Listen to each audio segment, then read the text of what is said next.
माधवाय नमः। हरे कृष्णा। आप सभी का मेरे YouTube चैनल भक्ति सागर में पुनः स्वागत है।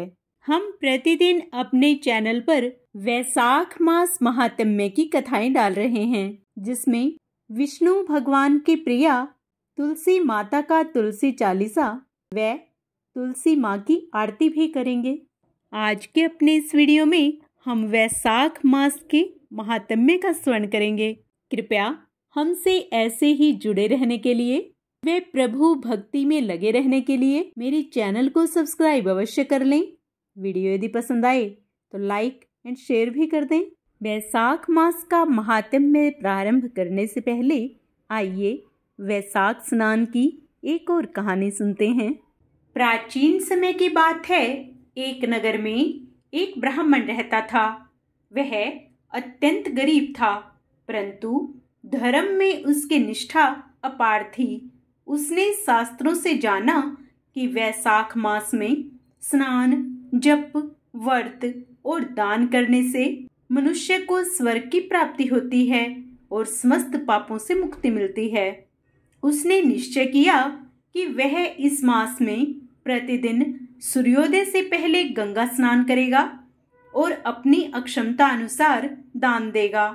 वह हर दिन थोड़ा थोड़ा अन्न, जल, वस्त्र और फल जरूरतमंदों को बांटता। उसकी नीयत शुद्ध थी और श्रद्धा से भरा हुआ था। एक दिन भगवान विष्णु ने उसकी परीक्षा लेने के लिए एक वृद्ध ब्राह्मण का वेश धारण किया और उस ब्राह्मण के पास जाकर कहा, मैं बहुत भूखा हूँ, कुछ अन्न दान दो। उस ब्राह्मण के पास उस दिन केवल एक मुट्ठी चावल बचे थे, जो उसने पूरे दिन के लिए रखे थे। फिर भी उसने श्रद्धा से वह चावल उस वृद्ध को दे दिए। भगवान विष्णु अपने स्वरूप में प्रकट हो गए और प्रसन्न होकर बोले, हे ब्राह्मण, तुमने सच्चे मन से दान किया है, इसलिए मैं तुम्हें वर देता हूँ कि तुम्हारे वंश में कभी भी कोई भूखा नहीं रहेगा और तुम्हें मृत्यु के बाद विष्णु धाम की प्राप्ति होगी। इस कथा से हमें शिक्षा मिलती है कि वैशाख मास में श्रद्धा और भक्ति से किया गया थोड़ा सा दान भी बड़ा फल देता है। इस महीने में जलपात्र, छाता, जूते, वस्त्र, अन्न, गुड़, शक्कर, फल और शीतल पेय दान करने का विशेष पुण्य बताया गया है। पुनः मन में भगवान श्री हरि का ध्यान करते हुए वैशाख मास का आगे का अध्याय स्मरण करते हैं। श्रुतदेव बोले, हे मुनीश्वर, मैंने वैशाख के सब धर्म सुने, जो लोक परलोक दोनों स्थानों में फलदायक हैं, परंतु सुनते सुनते अभी मेरी तृप्ति नहीं हुई है, क्योंकि जहाँ निष्कपट धर्म है, जहाँ निर्मल विष्णु की कथा होती है, उससे कानों को सुखदायक कथा को सुनने से तृप्ति नहीं होती है। मेरे पूर्व जन्म के किए हुए पुण्य उदय हो गए हैं, जो आप आतिथ्य के उपदेश से मेरे घर पधारे हैं। आपके मुख से निकले परम अद्भुत अमृत रूपी वचनों को पान कर ऐसी तृप्ति हुई है कि अब मैं न परम श्रेष्ठ चाहता हूँ न मोक्ष। अतएव भुक्ति मुक्ति के दाता विष्णु भगवान को प्रसन्न करने वाली दिव्य धर्म का विस्तार पूर्वक वर्णन करिए। राजा के इन वचनों को सुन महायशस्वी श्रुतदेव जी अति प्रसन्न हो फिर शुभ धर्मों को वर्णन करने लगे। श्रुतदेव बोले, हे राजन, मैं पाप को नष्ट करने वाली एक कथा फिर से कहता हूँ, तू चित्त लगा कर सुन। यह वैशाख के धर्म संबंधी मुनियों द्वारा प्रसिद्ध है। पंपा तीर पर एक शंख नाम का महायशस्वी ब्राह्मण सिंह के बृहस्पति में गोदावरी नदी के किनारे आया और भीमरथी के पास कंटक युक्त और पहाड़ी वन में गया, जिसमें न जल था न कोई मनुष्य। वैशाख का महीना था और दोपहर का समय। वह किसी वृक्ष के नीचे जा बैठे। इसी समय कोई दुराचारी व्याघ्र हाथ में धनुष धारण किए वहां आया। ब्राह्मण के दर्शन से उसकी बुद्धि पवित्र हो गई और वह इस प्रकार बोला, मुने, मैं अत्यंत दुर्बुद्धि एवं पापी हूँ। मेरे ऊपर आपने बड़ी कृपा की है, क्योंकि साधु महात्मा स्वभाव से ही दयालु होते हैं। कहाँ मैं नीच कुल में उत्पन्न हुआ व्याध और कहाँ मेरी ऐसी पवित्र बुद्धि। मैं इसे केवल आपका ही उत्तम अनुग्रह मानता हूँ। साधु बाबा, मैं आपका शिष्य हूँ, कृपया पात्र हूँ। साधु पुरुषों का समागम होने पर मनुष्य फिर कभी दुख को प्राप्त नहीं होता। अतः आप मुझे अपने पाप नाशक वचनों द्वारा ऐसा उपदेश दीजिए जिससे संसार बंधन से छूटने की इच्छा रखने वाले मनुष्य अनायास ही भव सागर से पार हो जाते हैं। साधु पुरुषों का चित्त सबके प्रति समान होता है। वे सब प्राणियों के प्रति दयालु होते हैं। उनकी दृष्टि में न कोई नीच है, न ऊंचा, न अपना है, न पराया। मनुष्य संतप्त होकर जब जब गुरुजनों के उपाय पूछता है, तब तब वे उसे संसार बंधन से छुड़ाने वाले ज्ञान का उपदेश करते हैं। जैसे गंगा जी मनुष्यों के पाप का नाश करने वाली हैं, उसी प्रकार मूढ़ जनों का उद्धार करना साधु पुरुषों का स्वभाव ही माना जाता है। व्याघ के ये वचन सुनकर शंख ने कहा, व्याघ, यदि तुम कल्याण चाहते हो तो वैशाख मास में भगवान विष्णु को प्रसन्न और संसार समुद्र से पार करने वाले जो दिव्य धर्म बताए गए हैं उनका पालन करो। मुनि श्रेष्ठ शंख प्यास से बहुत कष्ट पा रहे थे। दोपहर के समय उन्होंने सुंदर सरोवर में स्नान किया और युगल वस्त्र धारण कर मध्याह्न की उपासना पूरी की। फिर देव पूजा करने के पश्चात व्याध के लाए हुए श्रमहारी एवं स्वादिष्ट कैथ का फल खाया। जब वे खा पीकर सुखपूर्वक विराजमान हुए, उस समय व्याध ने हाथ जोड़कर कहा, मुने, किस कर्म से मेरा तपोमय व्याघ कुल में जन्म हुआ और जिससे ऐसी सद्बुद्धि तथा महात्मा की संगति प्राप्त हुई? प्रभो, यदि आप ठीक समझें तो मैंने जो कुछ पूछा है वह तथा अन्य जानने योग्य बातें भी मुझसे कहिए। शंख बोले, पूर्व जन्म में तुम वेदों के पारंगत विद्वान ब्राह्मण थे। साकल्य नगर में तुम्हारा जन्म हुआ था। तुम्हारा गोत्र श्रीवत्स और नाम स्तंभ था।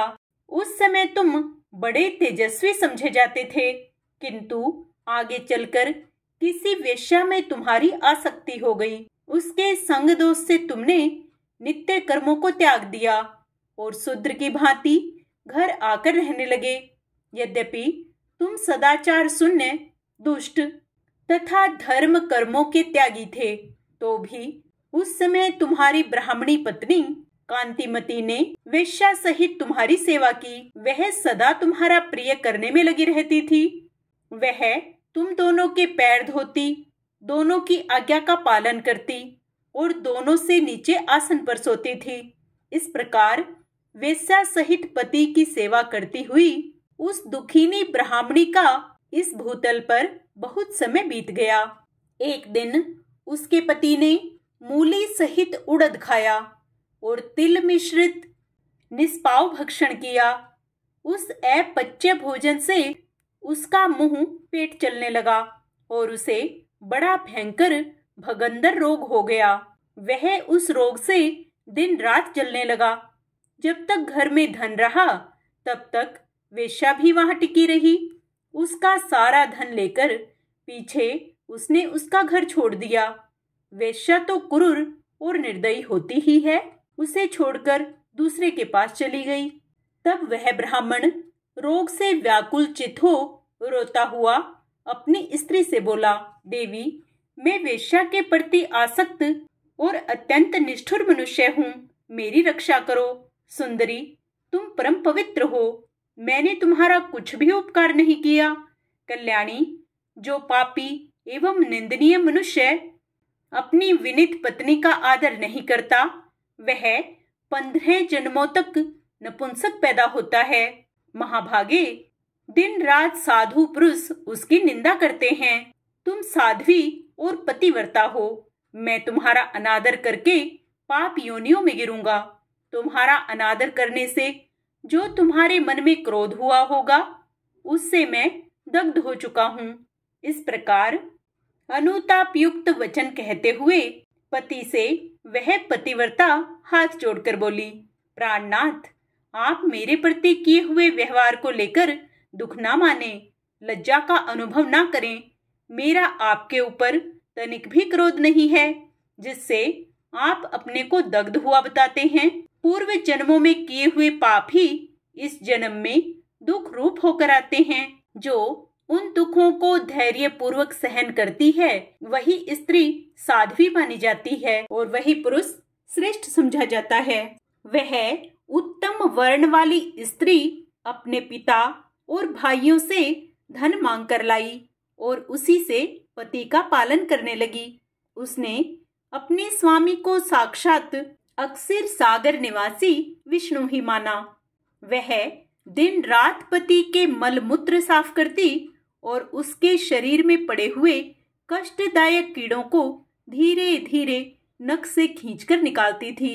ब्राह्मणी न रात में सोती थी न दिन में। अपने स्वामी के दुख से संतप्त होकर वह दुखिनी सदा इस प्रकार प्रार्थना किया करती थी, प्रसिद्ध देवता और पितर मेरे स्वामी की रक्षा करें, इन्हें रोगहीन एवं निष्पाप करें। मैं पति के आरोग्य के लिए चंडिका देवी को भैंस का दही और उत्तम अन्न चढ़ाऊंगी। महात्मा गणेश जी की प्रसन्नता के लिए मोदक बनवाऊंगी। 10 शनिवारों को उपवास करूंगी तथा मीठा और घी नहीं खाऊंगी। मेरे पति रोगहीन होकर 100 वर्ष जिए। इस प्रकार वह देवी प्रतिदिन देवताओं से प्रार्थना करती थी। उन्हीं दिनों कोई देवल नामक महात्मा वहां आए। वैशाख मास में धूप से पीड़ित हो सायंकाल के समय उस ब्राह्मण के घर में उन्होंने पदार्पण किया। ब्राह्मणी ने महात्मा के चरण धोकर उस जल को मस्तक पर चढ़ाया और धूप से कष्ट पाए हुए महात्मा को पीने के लिए शरबत दिया। प्रातःकाल सूर्योदय होने पर मुनि जैसे आए थे वैसे चले गए। तदंतर थोड़े ही समय में उस ब्राह्मण को सन्निपात हो गया। ब्राह्मणी सौंठ, मिर्च और पीपल लेकर जब उसके मुंह में डालने लगी, तब उसने पत्नी की उंगली काट ली। उसके दोनों दांत सहसा सट गए और ब्राह्मणी की उंगली का वह कोमल खंड उसके मुंह में ही रह गया। उंगली काटकर उस वेश्या का ही चिंतन करता हुआ वह ब्राह्मण मर गया। तब उसकी पत्नी कांतिमती ने कंगन बेचकर बहुत सा ईंधन खरीदा और चिता बनाकर वह साध्वी पति के साथ उसमें जा बैठी।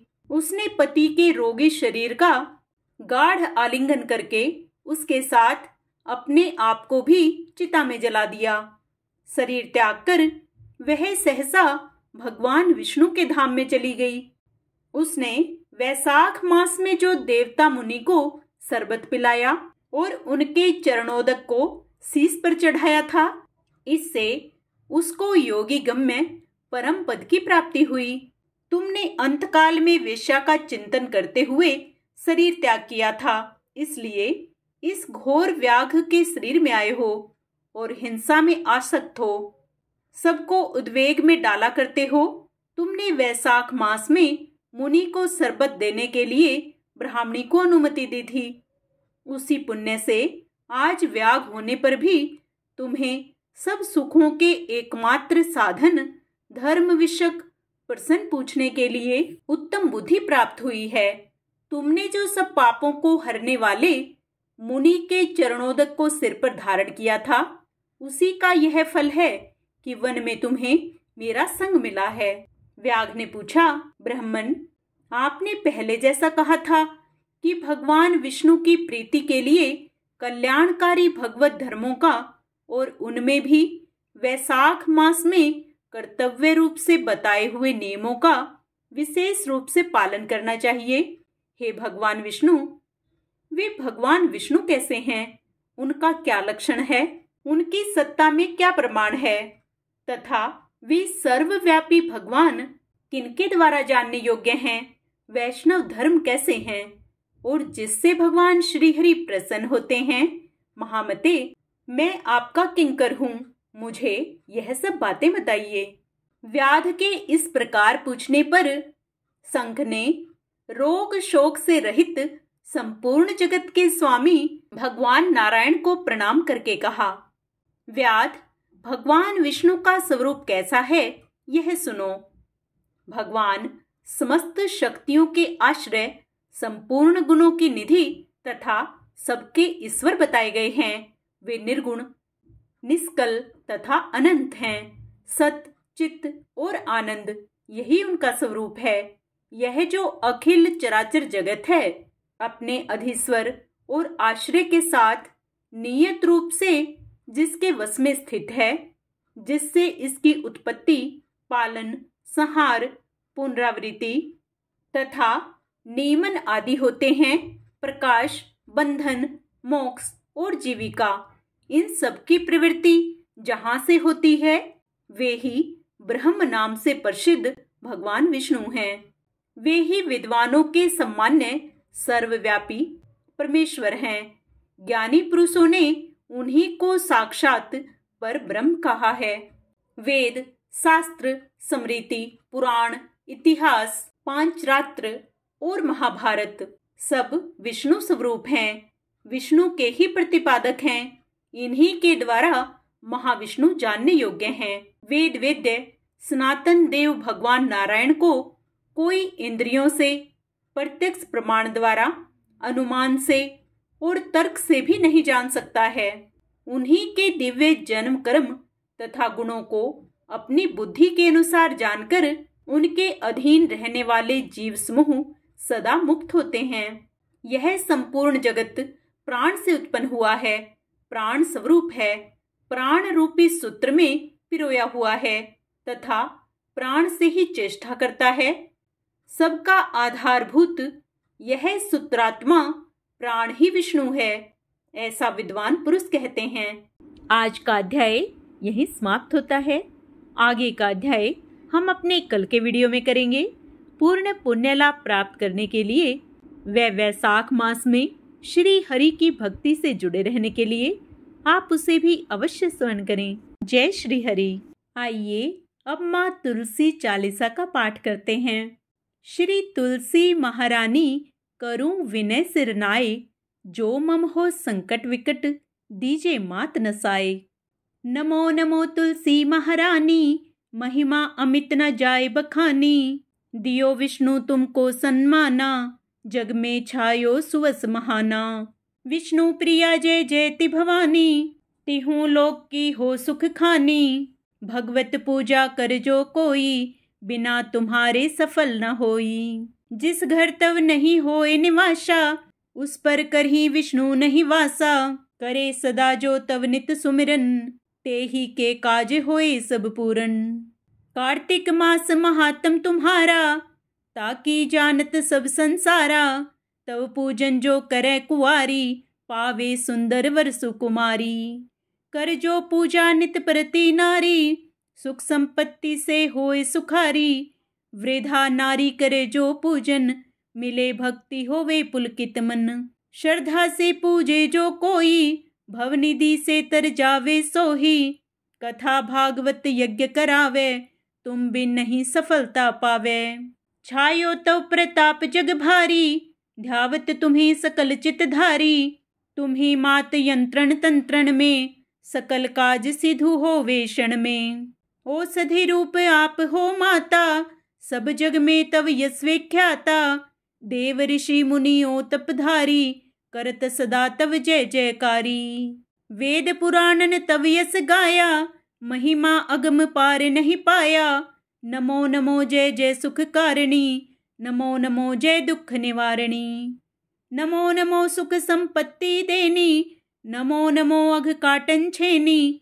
नमो नमो भक्तन दुख हरणी, नमो नमो दुष्टन मद छेनी। नमो नमो भव पारे उतारणी, नमो नमो परलोक सुधारणी, नमो नमो निज भक्त उबारणी, नमो नमो जन काज संवारणी, नमो नमो जे कुमति नसावनी, नमो नमो सब सुख उपजावनी, जयति जयति जय तुलसी माई, ध्याऊं तुमको शीस नवाई।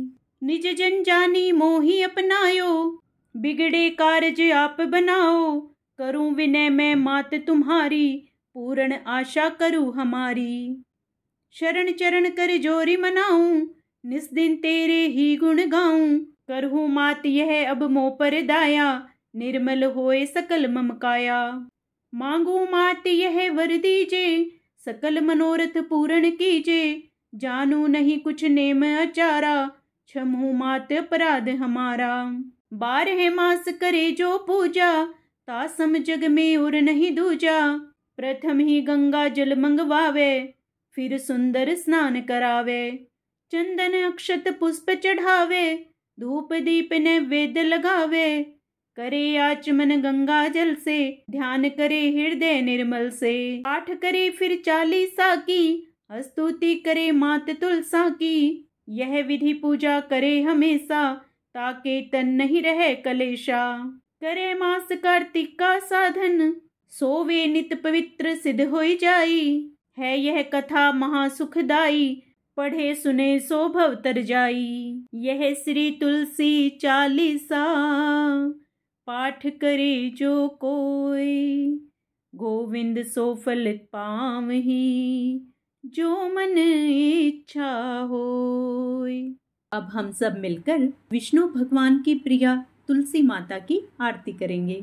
तुलसी महारानी नमो नमो, हरि की पटरानी नमो नमो, तुलसी महारानी नमो नमो, धन तुलसी पूर्ण तप कीन्हो, सालिग्राम बनी पटरानी, जाके पत्र मंजरी कोमल, श्रीपति कमल चरण लपटानी, धूप दीप नैवेद्य आरती, पुष्पन की वर्षा बरसानी, नमो नमो, तुलसी महारानी नमो नमो, हरि की पटरानी नमो नमो, 56 भोग 36 व्यंजन, बिन तुलसी हरि एक न मानी, सभी सखी मैया तेरो जस गावे, भक्ति दान दीजे महारानी, नमो नमो, तुलसी महारानी नमो नमो, हरि की पटरानी नमो नमो, तुलसी महारानी